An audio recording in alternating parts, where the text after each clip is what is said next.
কিছু না ম্যাম, বাকিটা নে। হ্যাঁ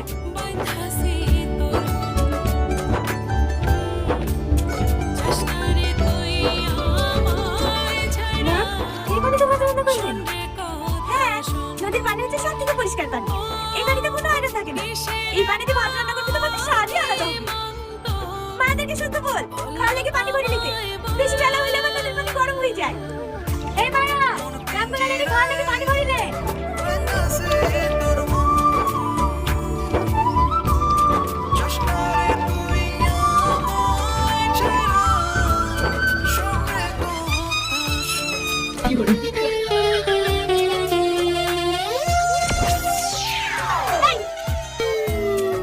এখানে বসে বলছিস কেন? খেয়াল করিনি ম্যাম, সরি।